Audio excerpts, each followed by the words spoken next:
Olá, livrólicos de plantão! Sejam muito bem-vindos a mais um episódio da Rádio Caractere. Eu sou Suzane Madruga. E eu sou Glênio Madruga e eu tava morrendo de vontade de viajar. Episódio de hoje: Coração das Trevas, de Joseph Conrad. Começamos o ano, então, com Coração das Trevas, do Joseph Conrad, tentando fazer aí a nossa programação andar este ano de 2023. Oremos. Vamos ver se conseguimos. Então vamos falar só um bocadinho do seu José Conrad, para poder dizer do que se trata, de quem se trata. Só para situar, né? Exato. Joseph Conrad, escritor de uma família etnicamente polonesa, portanto com um nome impronunciável, que nasceu em 1857 na cidade de Berdychiv, uma cidade que hoje faz parte da Ucrânia, mas que na época fazia parte do Império Russo. Mas, espera aí. Oi? Literatura polonesa, literatura ucraniana ou literatura russa? A gente já trouxe essa discussão em outros episódios, como esqueci o título do livro, As Brasas, que tem toda uma discussão do polonês que nasceu no Império Austro-Húngaro mas eu sou polonês e tal. O que levar em consideração para encaixar uma obra no tipo de literatura? Já que a gente não tem como ressuscitar, né, o Joseph Conrad e perguntar para ele, afinal de contas, a sua literatura é o quê? É inglesa, e a gente já explica a situação. Mas explica, porque já tem gente escoçando. Por quê? O pai era rebelde contra o domínio do czar, foi até preso, foi mandado para o Gulag, aquele negócio padrão de rebelde contra o czar. A mãe dele morreu, salvo engano, de tuberculose, e ele acabou sendo mandado para os cuidados de um tio. Ainda assim, o tio permitiu, até que não tinha muito como segurar mesmo, permitiu que ele fosse se alistar para trabalhar como marinheiro. E ele foi para Marsella, por isso que eu gaguejei, Marsella, marinheiro, meu cérebro deu um bugzinho. Uhum. E foi trabalhar no mar. Não é porque você tá cansado, porque não, imagina. A língua não, tá meio prendendo na boca, é porque você tá... Porque eram duas palavras com M. Glênio, escove os dentes antes de vir gravar. Essa é a lição. Dá uma lavadinha na boca. Faz o alongamento. Eu falo tudo, pessoal, essas coisas pro pessoal do curso, e daí eu não faço, né? Todo mundo tá de olho. Enfim, ele acabou servindo num barco britânico para tentar escapar do serviço militar russo. E aí que começa toda a relação dele com a Inglaterra, porque lá mais tarde, em 1884, ele conseguiu a cidadania britânica e foi morar na Inglaterra e morou lá até o final da vida. Então ele, de fato, conseguiu a cidadania britânica e, portanto... Ele era inglês. Ele era inglês, e como Coração das Trevas foi publicado aos pedaços e depois publicado como um livro mesmo, um volume só, em 1902, literatura inglesa vitoriana, dentro de todos os check que a gente pode pensar em literatura inglesa desse período. É isso então? Passemos ao Coração das Trevas? Vamos. A gente já fala um pouquinho mais da vida do autor, porque a gente vai mesclando, até mesmo porque essa história tem tudo a ver com a vida dele, enquanto marinheiro. O livro, como já mencionado, foi publicado primeiro em partes, em 1899, na Blackwood's Magazine. Aquele inglês maravilhoso que a pessoa tem, né? Enfim. Proficiente. Depois, ele foi publicado em 1902 como livro completinho, fechadinho, sem estar em partes, sem nada faltando. E aí, o que a gente tem? A gente tem aqui algo que se chama de roman à clef. Roman alguma coisa. Que isso? Que é quando o personagem é criado em cima de pessoas reais. Não sabia que tinha um nome pra isso. Tem um nome. Mas também não muda nada a nossa leitura aqui. É só uma informação a mais. Talvez tenha alguma coisa mais teórica, mas como eu não sou da área de teoria da literatura, então sigamos. O que a gente tem aqui? A gente tem dois personagens principais nessa história. O primeiro deles é o capitão Charles Marlowe. Talvez aquela biografia íntima do Conrad esteja nesse personagem. Mas a gente também tem o Sr. Kurtz, que é um comerciante de marfim. A história, ela se desenvolve de uma maneira muito poética. Todas as obras que a gente teve acesso em português, a gente percebeu essa poeticidade, não é mesmo? A respeito de como contar essa expedição ao Congo. A gente vai entrar em temas aqui um tanto complicados, porque tem a ver com o período imperial britânico, de toda uma dominação colonialista. Então, é complicado a gente tratar desse assunto, mas a gente vai tentar tratar de uma maneira um pouco mais leve, tranquila, falando da obra. Nesse sentido, a gente tem um Marlowe contando a novatos como que ele começou na carreira. É meio que uma história dentro da história, né? Ele tá no barco, no Thames, aí contando pros outros uma aventura que aconteceu com ele um tempo atrás. No comecinho da carreira dele, como capitão, porque ele queria muito ser capitão e ele contou com a ajuda de uma tia que conseguiu lá um lugar para ele e lá foi ele, mal sabendo que era cilada. E daí a gente tem alguns temas que chamam muito atenção quando a gente está lendo a obra, que é o misticismo. O misticismo, a questão do selvagem versus civilização, ou o contrário. Tem o colonialismo no Estado Livre do Congo. Tem a questão da violência colonial. A própria loucura é aqui uma questão que a gente pode levar em consideração, tanto que a obra do Conrad tem papel importante em estudos na psicanálise. E também tem a questão do pior do ser humano, do que o ser humano desenvolve quando não tem ninguém olhando. Ou melhor, não tem civilização para dizer o que ele pode ou não fazer. E essa é uma crítica que muita gente leva em consideração na hora de ler Coração das Trevas. Fora que, entre os personagens desse livro, que estão, claro, os selvagens, alguns brancos, ele foi contratado para transportar marfim. Mas a expedição dele acaba sendo cotada para procurar o tal do Curtis que sumiu, que está no meio, no Coração das Trevas, e precisa ser resgatado. Aí a gente tem toda uma questão. A própria selva aqui é um personagem. E é um personagem que também conta com esse coração. Então tem todo um processo de compreensão do que é esse Coração das Trevas. É a própria selva, é o próprio local que tem um coração sombrio, uma aura sombria, o próprio homem com o seu coração tomado de trevas. Enfim, tem todo um... Ou é só geográfico porque é muito longe. Várias interpretações possíveis. A gente deixa aqui para quem for ler. Aliás, leia. Já tô antecipando aqui Enfim. E a gente tem, inclusive, em relação a isso, tem um texto no livro que a gente leu, que, na verdade, eu nem comentei no comecinho do episódio. É a edição principal que a gente usou aqui para a construção do episódio, foi a edição da Darkside. Tem nessa edição a introdução e tradução de Paulo Ravieri. E também é uma edição bem ilustrada, muito bonita, inclusive. E tá aqui, nessa edição, um texto da Virginia Woolf, que na verdade ela não fala especificamente sobre o Coração das Trevas, ela fala sobre as outras obras do Conrad. Aliás, parece um consenso entre críticos literários que ele tem as outras obras um pouco melhor desenvolvidas.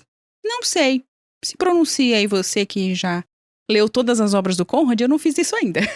Mas a gente também tem alguns contos publicados pela Literatura Descoberta. Então, se você for procurar lá na Amazon, vai encontrar elas. As meninas publicaram algumas traduções dos contos do Conrad. É interessante a gente ter esse outro material para olhar para a obra do autor. Mas voltando aqui ao que a Virginia Woolf fala do texto do Conrad, e na verdade desse composto de textos, né, de obras que ele tem, ela vai dizer que o coração humano é mais intricado que a floresta, dirão. Ele tem suas tempestades, tem suas criaturas noturnas, e se um romancista deseja testar o homem em todos os seus relacionamentos, o antagonista apropriado é o homem. Seu calvário está na sociedade, não na solidão. A gente tem aí um pouquinho desse tom que a história traz pra gente, que essa história narrada pelo Marlowe traz pra gente. Isso modificou completamente esse narrador e já começa cheio de artimanhas narrativas para levar a gente para algo como se fosse algo com um mau presságio, mau agouro. Tem lá 2 senhoras que estão tricotando quando ele está sendo contratado, quando ele vai ver o médico.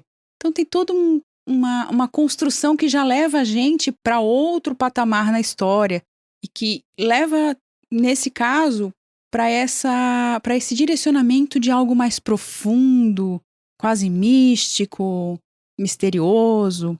A narrativa em si me pareceu muito com a narrativa de Os Salgueiros, do Algernon Blackwood.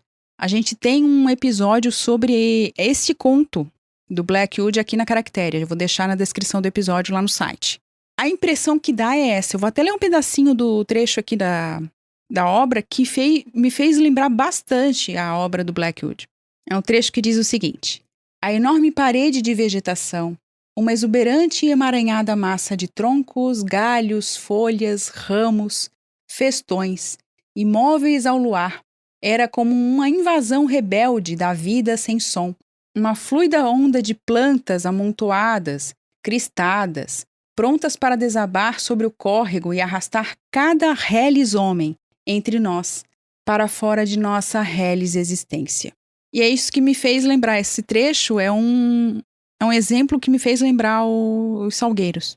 A parte da névoa também, quando o barco é envolto pela névoa. Sim, a experiência do narrador. O narrador contando aquela experiência como se fosse algo realmente incompreensível, sabe? E isso é bem interessante de a gente observar.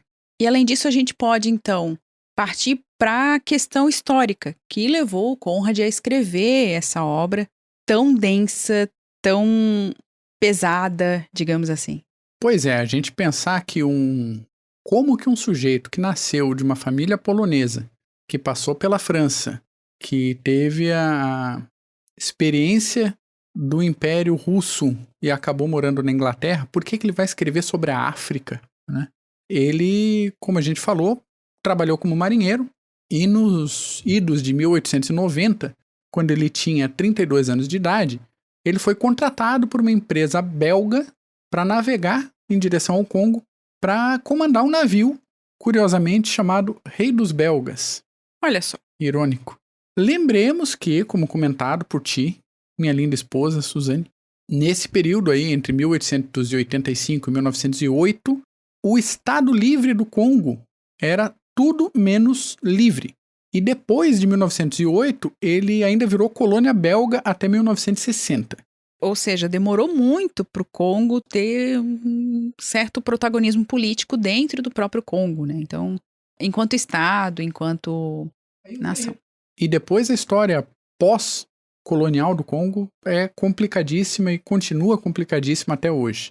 Mas nessa época o Estado Livre do Congo era quase um reino particular, uma grande fazenda particular do Leopoldo II, com todo tipo de exploração humana que você, ouvinte, pode imaginar, com todo tipo de abuso e com extração de borracha e marfim como fonte de renda. A gente podia entrar na questão das chamadas forças públicas do Estado Livre do Congo, que eram de milícias de etnias específicas contratadas pelas autoridades belgas para impor a lei, entre aspas, e a ordem, entre aspas, e fazer cumprir as metas de produção de borracha e de marfim. E sempre que essas metas não eram alcançadas, o procedimento padrão era amputar as mãos dos trabalhadores, e uma punição um pouquinho mais severa era execução, decapitação e exposição das cabeças em estacas, para que os outros trabalhadores tivessem aquilo como exemplo. Inclusive, para quem é um tanto sensível, uma dessas características aparece na obra. Um dos personagens faz isso com um dos nativos. É complicado, é complicado. Estima-se, porque não se tinha uma contagem da população até, eu acho que o primeiro censo na região foi feito em 1924 só, mas de historiador para historiador varia a estimativa de 1 a 15 milhões de mortos na região pelo rei Leopoldo. A proposta do rei Leopoldo era civilizar essa população, era levar um desenvolvimento, e daí a gente entende todas as aspas que a gente pode colocar nesse desenvolvimento e civilização, não é? Exatamente, mas a gente sabe que é um assunto pesadinho, então a gente deixa para outra hora para aprofundar essas atrocidades que aconteceram no Congo pela Bélgica, mas assim, não foi pouca coisa. E se você puder pesquisar um pouco mais a respeito da história, né, se interessar, como esse processo se deu, é interessante dar uma buscada em materiais. Tem alguns artigos na internet que podem dar esse encaminhamento de compreensão de como esse poderio do rei belga promoveu tanto mal aos habitantes do Congo. Voltando ao Conrad, ele chegou lá no entreposto comercial que ele foi contratado. O navio que ele deveria comandar estava quebrado. Então ele embarcou em um navio de um outro capitão para procurar um sujeito que era um agente de negócios que estava para o interior, numa estação comercial mais no interior do Congo. O capitão foi encontrado, fica doente e acaba falecendo no retorno, na viagem de retorno. Tem muita discussão sobre se esse personagem histórico específico teria sido a grande inspiração para o Kurtz. Para a construção do Kurtz como personagem. A gente sabe que foi importante, mas tem outras personalidades da vida do Conrad que também funcionaram não só para a construção do Kurtz, como dos outros negociantes e dos outros europeus que fazem parte do livro ali. Até mesmo porque a exploração do Congo foi algo que durou bastante tempo. E a gente tem aí várias expedições de exploração. Então, fica aí essa dúvida se esse personagem em si é essa inspiração pro Kurtz ou é outro. E fica como até você comentou... Aí aqui vem um spoilerzinho. Apesar da história ser contada de maneira bem parecida com o que a gente ouviu aqui. Pois é, o enredo é muito próximo, porque ele viu muita coisa. Ele diz até em um dos textos da época do lançamento desse livro que ele deu só uma forçadinha de leve nas características gerais da expedição para construir o Coração das Trevas, né? Mas realmente a escrita toda é cheia dessa névoa, né? Desses simbolismos. E até um simbolismo, como a gente mencionou, em relação a esse coração, né? Esse coração cheio de medo, porque o envolvimento do personagem do Marlowe com a selva, com aquele local que ele não conhecia, que parecia muito inóspito, que parecia muito difícil, com essa névoa constante, olhos que ele não identificava de onde vinham, todo um ambiente de medo. Então tem toda essa relação do coração desse navegador, desse marinheiro, com o próprio ambiente. Então é algo que estão interligados, né?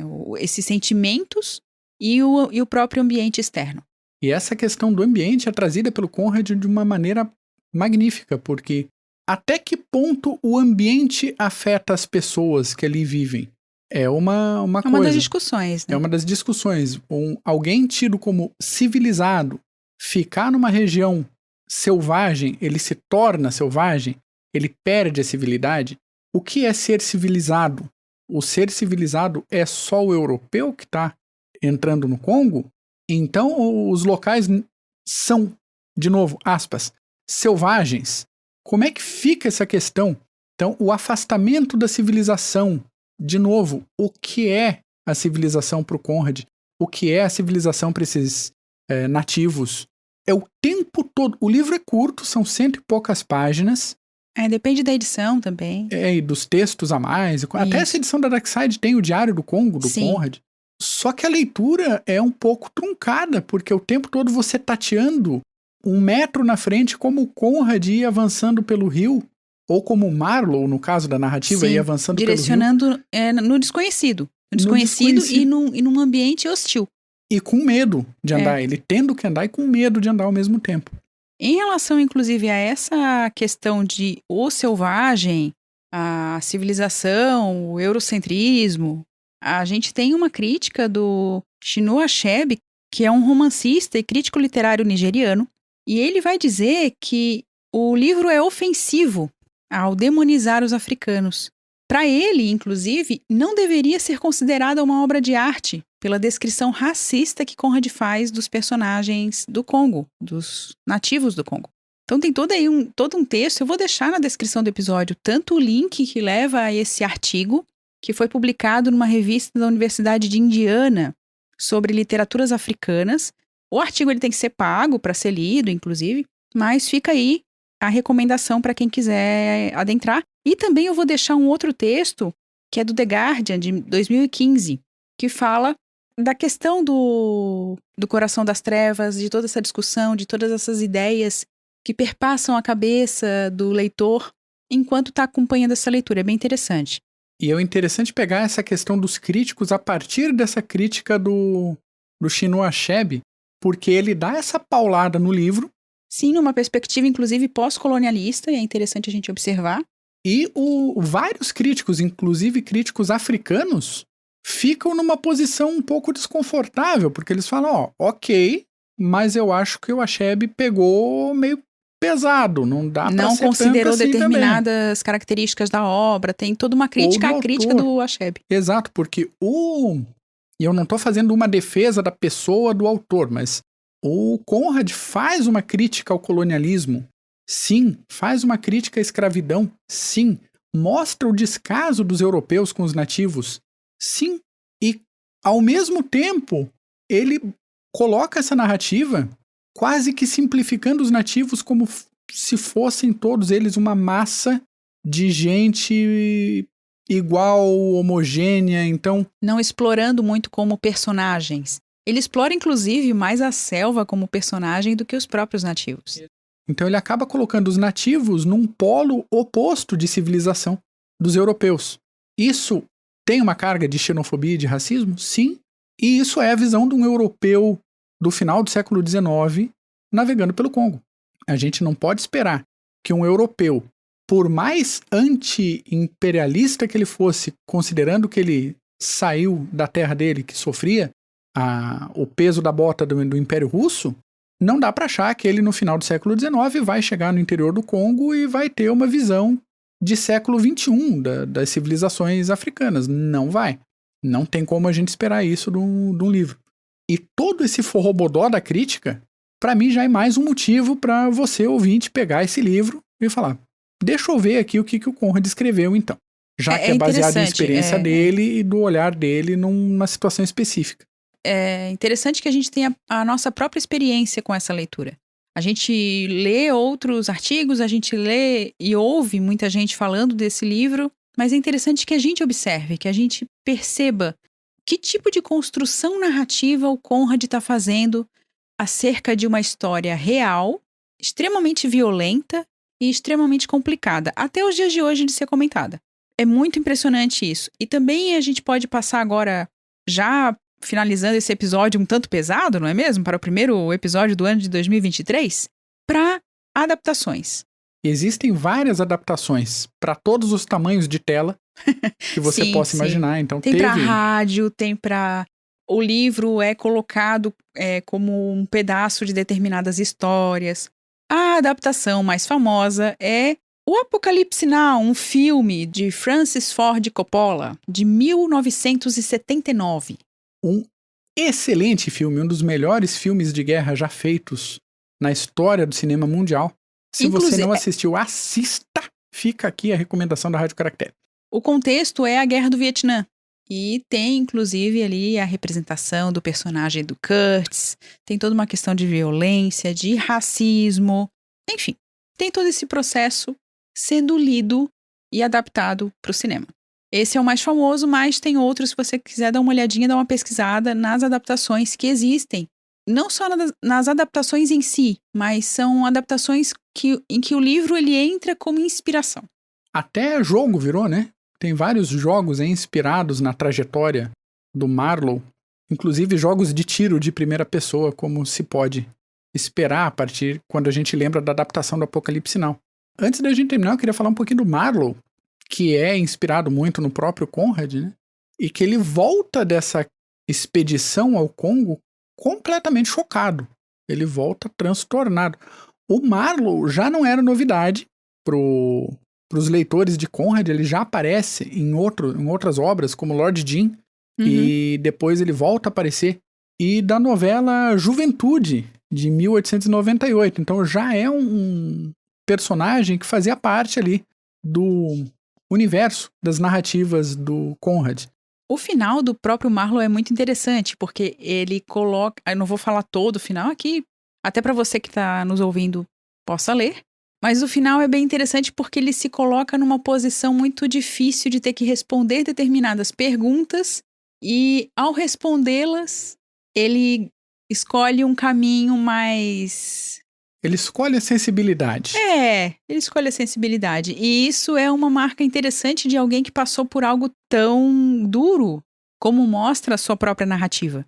Eu acho que eu tenho que parar de falar, porque senão eu vou falar de toda a história, de toda a narrativa. Para quem já está ouvindo, já está acompanhando, já ouviu falar desse livro, provavelmente já sabe qual é o desdobramento principal, quais são os desdobramentos da obra.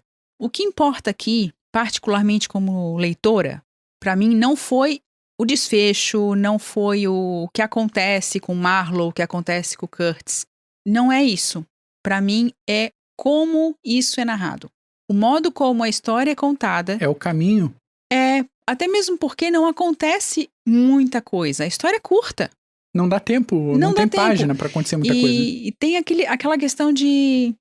Uma questão que até está na página 39, que o Marlowe está dizendo que observar uma costa enquanto ela passa diante do navio é como pensar num enigma. Então tem muita coisa profunda nesse livro que não está necessariamente nos acontecimentos. Essas coisas que a gente encontra lendo O Coração das Trevas não estão no que acontece na história, mas em como isso reverbera no narrador e como isso chega pra gente em forma de narrativa. Onde estão as trevas? Tá no seu coração? Tá no desconhecido? Tá no perigoso?